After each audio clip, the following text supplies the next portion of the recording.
Yo! Welcome to another episode of Gaming with Mr.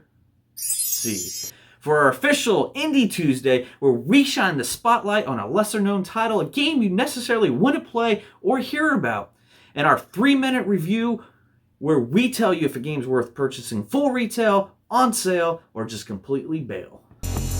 Gaming with Mr. C. Gaming with Mr. C.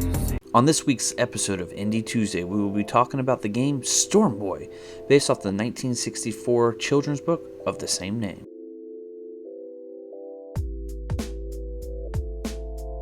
This game is an interactive children's book that has you roaming the beaches of southern Australia as you take control of the Storm Boy and his pelican that he found abandoned on the beach after an epic storm. The story of the Storm Boy and his pelican is told over these moments of walking the beach and these walking simulator type moments with the melancholy music and text over the screen.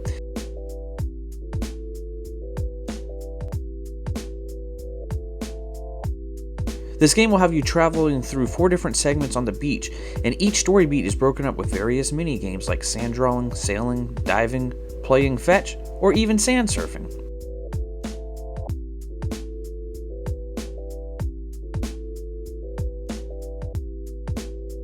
The story itself has some real heart-wrenching moments, yet it isn't as fleshed out as I would like it to be. However, for a few hours stroll along the beach, it tugs just enough on those heartstrings.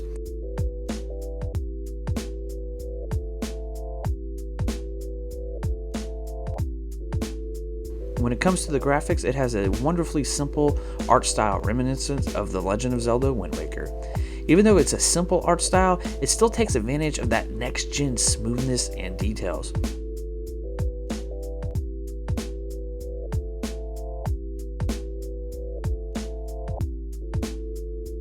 The music in the game really helps set the tone as it adds to these emotional moments. However, I would have rather the story be told through narration than you having to stop your stroll to read these text moments, as I feel like it kind of breaks up the game in a bad way.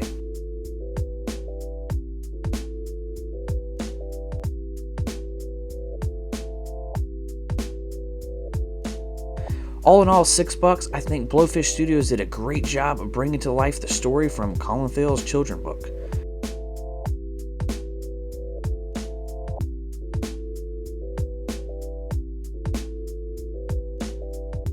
From the simple art style to the break in the story with those minigames that did help build the bond between the Storm Boy and his pelican, I would actually have to recommend this game as a full retail.